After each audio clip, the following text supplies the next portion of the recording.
Hello guys teaching education में आप सभी का स्वागत है। गाइस, कैसे हैं आप सभी? उम्मीद करता हूँ अच्छे होंगे। गाइस, सभी को मेरी तरफ से नमस्कार, राधे राधे, राम राम। तो दोस्तों, आज की क्लास है डीएलएड 4 सेमेस्टर के पेपर थर्ड विज्ञान के अतिलघुत्तरीय प्रश्नों की, जिसमें ये दोस्तों अतिलघुत्तरीय प्रश्नों की आज पहली क्लास है। जैसा कि आप सभी देख पा रहे हैं दोस्तों, पहला क्वेश्चन है एंटीजन तथा एंटीबॉडी में अंतर बताना है। एंटीजन तथा एंटीबॉडी। एंटीजन क्या होता है भाई? एंटीबॉडी क्या होता है? तो दोस्तों, एंटीजन लाल रुधिर कणिका में होता है, means RBC red blood cells में होता है, आरबीसी में। जबकि एंटीबॉडी प्लाज्मा में पाया जाता है। तो दोस्तों, ये आरबीसी क्या होती है, इसके बारे में थोड़ा सा जान लेते हैं कि भाई आरबीसी है क्या। तो दोस्तों, ये आरबीसी का जो मुख्य कार्य होता है, शरीर में ऑक्सीजन ले जाने का कार्य होता है। आरबीसी का कार्य क्या होता है? जो ये ऑक्सीजन ले जाने का कार्य करता है आरबीसी। और ये आरबीसी का जो रंग होता है लाल होता है, वो भी हीमोग्लोबिन के कारण। और दोस्तों, आरबीसी का जो जीवन काल होता है दोस्तों, वो 120 दिन होता है। कितना? 120 दिन। और फिर दोस्तों, और इसके बारे में थोड़ा सा जान लेते हैं कि इसे भाई कहते क्या हैं। इसे एरिथ्रोसाइट भी कहते हैं दोस्तों, आरबीसी को। और दोस्तों, इसकी कमी से जो रोग होता है वो एनीमिया होता है। आरबीसी अगर आप उसमें सही से कार्य नहीं कर पा रही, तो एनीमिया रोग हो जाएगा आपको। तो उम्मीद करता हूँ दोस्तों, आरबीसी के बारे में आप लोग अच्छा खासा समझ पाए होंगे कि आरबीसी क्या है भाई, इसका जीवन काल क्या है, इसका फुल फॉर्म क्या है, कार्य क्या है। ऑक्सीजन ले जाना इसका मुख्य कार्य होता है। इसका रंग लाल होता है हीमोग्लोबिन के कारण। फिर दोस्तों, दूसरा क्वेश्चन है कि रुधिर वर्ग ओ को सर्वदाता क्यों कहते हैं? रुधिर वर्ग ओ को सर्वदाता क्यों कहते हैं? तो दोस्तों, रुधिर वर्ग ओ को सर्वदाता इसलिए कहा जाता है क्योंकि रुधिर वर्ग ओ में कोई एंटीजन नहीं है। एंटीजन का मतलब रेड ब्लड सेल्स नहीं है, आरबीसी नहीं। तथा यह सभी रुधिर वर्गों को रक्त दे सकता है। मतलब जो दोस्तों ओ है सर्वदाता इसलिए कहा जाता है क्योंकि ये जो भी ब्लड ग्रुप और दूसरे हैं, सभी को ये दोस्तों मतलब जो ब्लड है दे सकता है, खून दे सकता है। तो इसलिए इसको सर्वदाता कहा जाता है। उम्मीद करता हूँ दोस्तों आप सभी समझ पा रहे होंगे। दोस्तों, वीडियो को लाइक और चैनल को सब्सक्राइब कर दीजिएगा और कमेंट भी कर दीजिएगा। फिर दोस्तों, तीसरा क्वेश्चन है कि रुधिर वर्ग ए बी को सर्वग्राही क्यों कहा जाता है? ओ को सर्वदाता क्यों कहा जाता है? क्योंकि उसमें कोई दोस्तों एंटीजन नहीं होता, इसलिए ये सभी को रक्त दे सकता है। लेकिन भाई अब यहाँ पर ए बी को सर्वग्राही, सर्वग्राही का मतलब दोस्तों सभी से जो ले सके, सर्वदाता का मतलब जो सभी को दे सकें, क्योंकि इसमें एंटीजन नहीं होता। एक मिनट दोस्तों, कोई एंटीजन नहीं होता। तो दोस्तों, इसमें भी बताया गया है कि इसमें कोई एंटीजन नहीं होता तथा यह समस्त रुधिर वर्गों से रुधिर ले सकता है। ए बी को सर्वग्राही इसलिए कहते हैं क्योंकि इसमें कोई एंटीजन नहीं होता तथा ये सभी रुधिर वर्गों से रुधिर ले सकता है। फिर दोस्तों, चौथा क्वेश्चन है कि रुधिर का पीएच कितना होता है? तो भैया रुधिर का पीएच मान 7.4 होता है, जो कि क्षार होता है दोस्तों। अगर दोस्तों 7 से नीचे आ जाएगा, अब क्षार अम्ल कैसे होता है भैया? अगर दोस्तों मान लीजिए यहाँ पर है भाई 7, अब इधर आप गए 5 4 3 तो ये हो जाएगा अम्ल। और जैसे इधर आप बढ़ते गए 1 2 3 4, मान लीजिए 7.4 7, तो ये हो जाएगा क्षार। उम्मीद करता हूँ आप सभी समझ पा रहे हैं। जैसे ये है तो ये हो जाएगा अम्ल। मतलब 7 के अगर कम है, 6.9 भी है, तो वो अम्ल है। 7 के इस पार मतलब आगे बढ़ गई संख्या तो क्षार हो जाएगा। और दोस्तों, अम्ल जितना भी क्षार जैसे 1 है तो ये सबसे ज़्यादा अम्ल इसमें पाया जाएगा। और उसी तरह क्षार में जैसे जितना बढ़ता जाएगी संख्या उतना ज़्यादा क्षार होगा। तो रुधिर का पीएच मान भैया 7.4 होता है, जो कि क्षार होता है। फिर पांचवा क्वेश्चन है कि एक वयस्क व्यक्ति में औसतन कितना रक्त होता है? वयस्क मतलब दोस्तों किशोरावस्था। तो भैया ये 5 से 6 लीटर होना चाहिए। इसमें दोस्तों कुछ समझाने वाला नहीं, तथ्यात्मक है।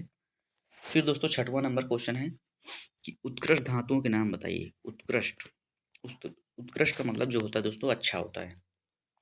तो भैया गोल्ड है, प्लेटिनम है, सिल्वर है, मरकरी है।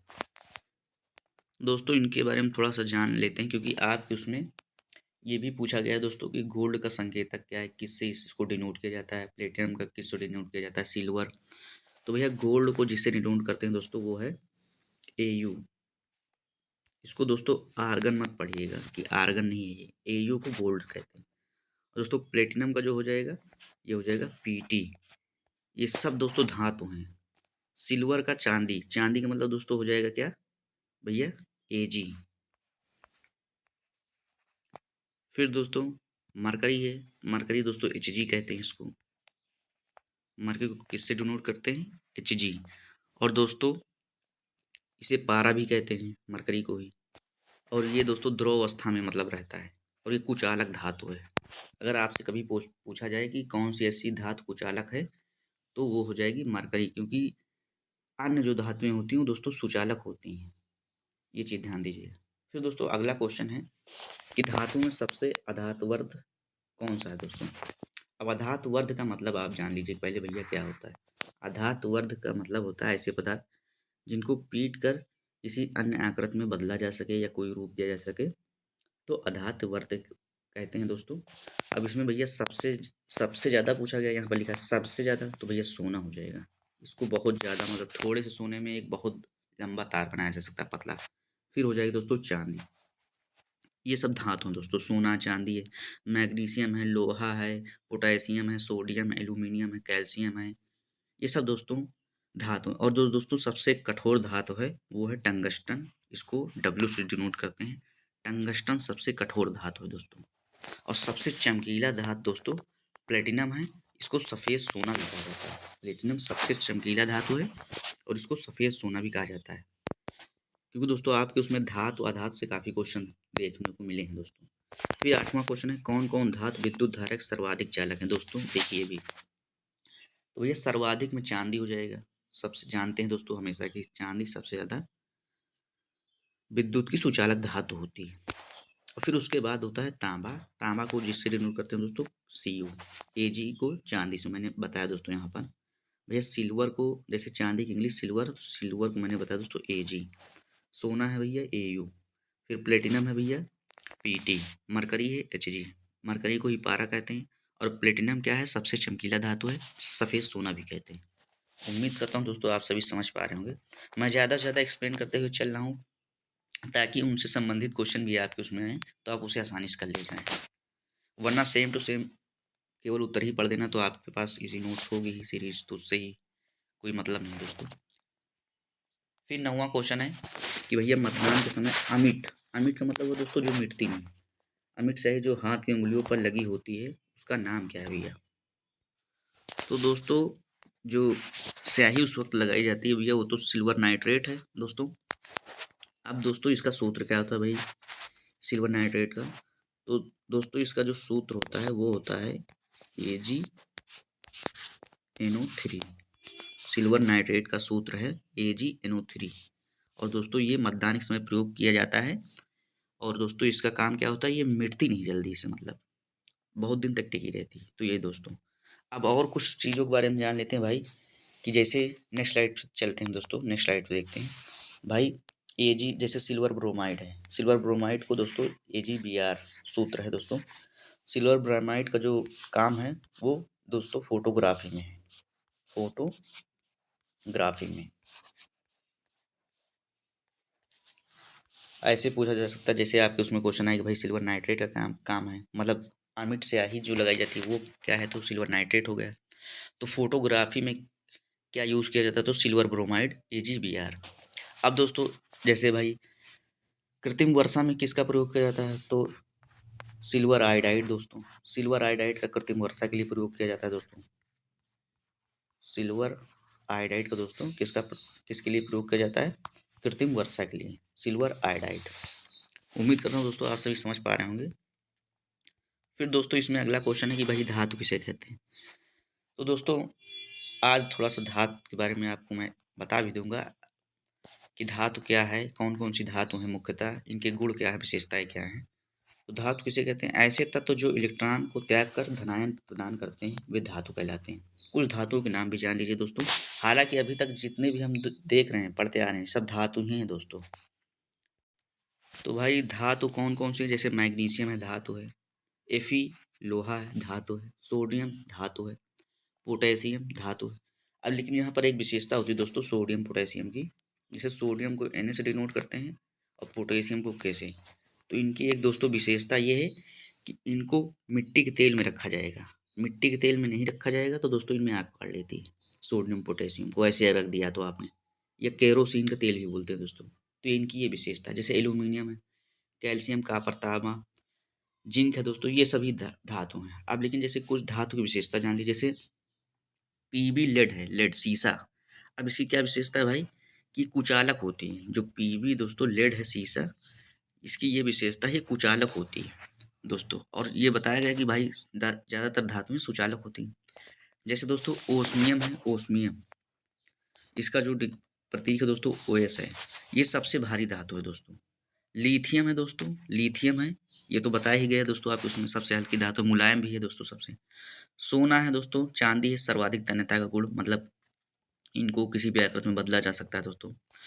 मरकरी, पारा, Hg है दोस्तों, ध्रुव अवस्था में ये कुचालक होती है। गैलियम है दोस्तों, ये भी ध्रुव अवस्था में पाई जाती है। प्लेटिनम है सबसे चमकीला धातु, सफेद सोना। फिर दोस्तों सबसे कठोर धातु आपके उसमें क्वेश्चन आ सकता है कि भाई टंगस्टन है, W नोट किया करते हैं दोस्तों, और इसका गलनांक उच्च होता है। तो दोस्तों उम्मीद करता हूँ आप सभी समझ पा रहे होंगे। अभी इसमें एक क्वेश्चन बचा हुआ है, इसको देख लेते हैं।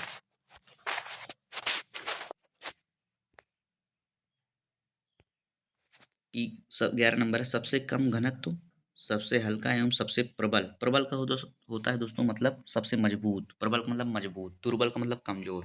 प्रबल का विलोम दुर्बल। आप चायक तत्व का नाम बताइए।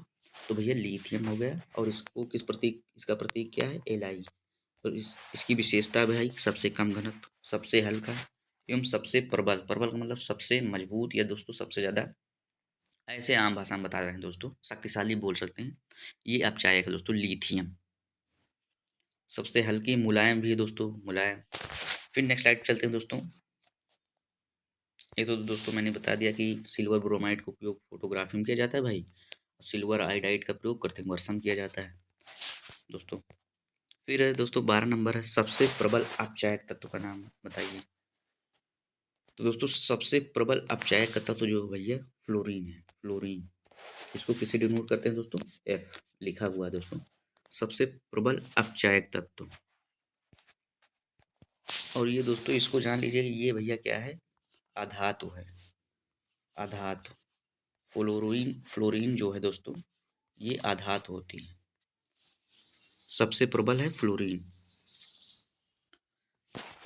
फिर दोस्तों आगे है क्या, इस तत्व को मिट्टी के तेल में रखते हैं। तो मैंने बताया दोस्तों सोडियम है, और दोस्तों पोटेशियम भी है। पोटेशियम को कैसे डिनोट करते हैं, किस तत्व को मिट्टी के तेल में रखते हैं। ज़्यादातर तो दोस्तों सोडियम ही आता है, पहले नंबर पे सोडियम, फिर पोटेशियम, दोनों हैं दोस्तों, सोडियम पोटेशियम। किस तत्व को मिट्टी के तेल में रखते हैं, तो भैया सोडियम पोटेशियम।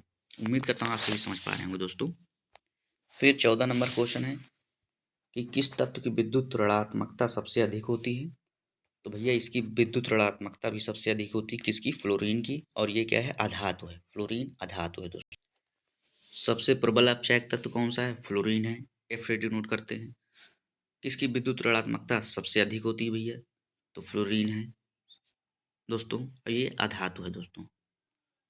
और दोस्तों अधातु के बारे में थोड़ा सा जान ले तो भैया हाइड्रोजन जैसे इसमें, तो हाइड्रोजन सबसे ज़्यादा उसमें है और सबसे हल्का है दोस्तों। अधातु, कार्बन है अधातु, ऑक्सीजन है, नाइट्रोजन, ये सब दोस्तों अधातु में आते हैं। फिर नेक्स्ट स्लाइड चलते हैं दोस्तों, वरना क्लास बहुत लंबी हो जाएगी। मेंडेलीव का आवर्त नियम बताइए। तो भैया तत्वों का भौतिक एवं रासायनिक गुण उसके परमाणु भारों के आवर्त फलन होता है। भौतिक एवं रासायनिक गुण क्या होता है भैया, मैंने बताया दोस्तों कि भौतिक वो होता है इसमें कोई नया पदार्थ नहीं बनता, रासायनिक गुण वो है या परिवर्तन वो है, इसमें दोस्तों क्या नया पदार्थ बनेगा। लेकिन यहाँ पर गुण की बात की जा रही तो दोस्तों, मतलब तत्व का भौतिक एवं रासायनिक गुण उसके परमाणु भारों के आवर्त फलन होता है। यह है मेंडेलीव का आवर्त नियम। फिर दोस्तों 16 नंबर है, अयस्क किसे कहते हैं। तो वे खनिज पदार्थ जिनमें धातुओं को सरलता से निष्कर्षित किया जाता है, मतलब निष्कर्षित का मतलब अलग किया जा सकता है दोस्तों। अब यहाँ पर शब्द ऐसे दे देते हैं मतलब समझ नहीं आता क्या इसका अर्थ होगा। तो वे खनिज पदार्थ जिससे धातुओं को आसानी से, सरलता मतलब आसानी से अलग किया जाता है, अयस्क कहलाते हैं। फिर दोस्तों 17 नंबर क्वेश्चन है कि धातु कर्म किसे कहते हैं। तो अयस्कों से धातुओं के निष्कर्षण तथा परिष्कर्षण में, अलग करने और दोस्तों उसको शामिल करने में समस्त प्रक्रिया मोह या प्रक्रिया को दोस्तों धातु कर्म कहते हैं। तो दोस्तों अयस्कों से धातुओं के निष्कर्षण तथा परिष्करण में शामिल समस्त प्रक्रमों को धातु कर्म कहते हैं। फिर नेक्स्ट स्लाइड चलते हैं दोस्तों। 18 नंबर क्वेश्चन है।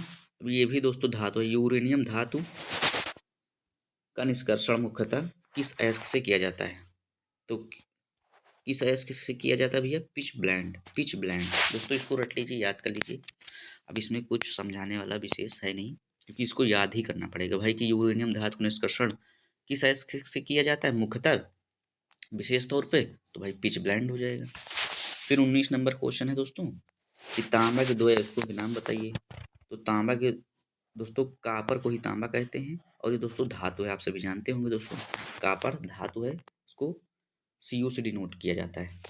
तो पहला हो जाएगा दोस्तों क्यूपराइट और दूसरा हो जाएगा कापर पायराइट। फिर 20 नंबर क्वेश्चन है दोस्तों, एल्यूप्राइट के दो अयस्कों के नाम बताइए। तो एल्यूप्राइट के दो अयस्क हैं दोस्तों, क्रायोलाइट, बॉक्साइट। उम्मीद करता हूँ दोस्तों आप सभी समझ पा रहे होंगे। फिर नेक्स्ट स्लाइड चलते हैं दोस्तों। 21 नंबर क्वेश्चन है कि कैल्शियम के 3 अयस्कों के नाम बताने हैं। कैल्शियम के 3 अयस्कों के नाम बताने हैं। तो दोस्तों ये पहला अयस्क हो जाएगा एस्बेस्टास। कैल्शियम के पहला अयस्क हो जाएगा दोस्तों एस्बेस्टास। दूसरा हो जाएगा डोलोमाइट। तीसरा हो जाएगा जिप्सम।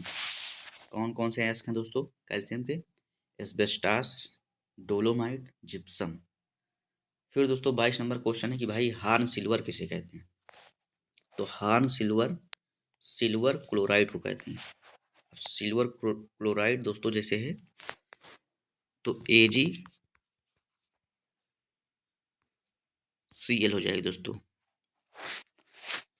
सिल्वर का Ag है दोस्तों, क्लोराइड का Cl है, फ्लोरीन भी बोलते हैं दोस्तों इसे। तो हार्न सिल्वर सिल्वर क्लोराइड को कहते हैं दोस्तों। फिर दोस्तों नेक्स्ट क्वेश्चन है 23 नंबर कि लिथार्ज किसे कहा जाता है? तो दोस्तों लेड ऑक्साइड को लिथार्ज कहा जाता है। और दोस्तों लेड सीसा जो है इसको Pb से डिनोट करते हैं दोस्तों। और ये कुचालक धातु है, ये ध्यान रखिएगा दोस्तों। लेड ऑक्साइड को लिथार्ज कहते हैं। यह एक उभयधर्मी ऑक्साइड है, उभयधर्मी ऑक्साइड। दोस्तों एक चीज़ और जान लीजिए कि भाई उभयधर्मी ऑक्साइड होता क्या है। उभयधर्मी ऑक्साइड होता क्या है?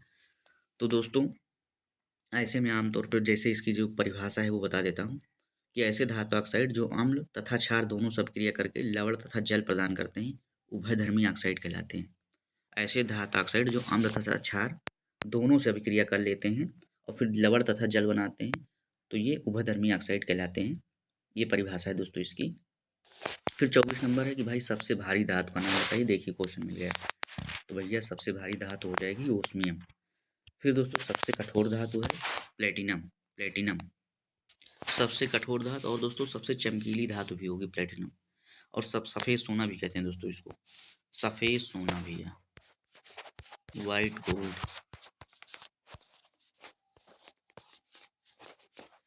दोस्तों अभी इसमें से लिख नहीं जाता सही से, क्योंकि हाथ से लिखना होता है। अपने पास वो दोस्तों पेन टैब वगैरह है नहीं, इस वजह से थोड़ा सा प्रॉब्लम हो रही है। सबसे कठोर धातु का नाम दोस्तों प्लेटिनम हो जाएगा।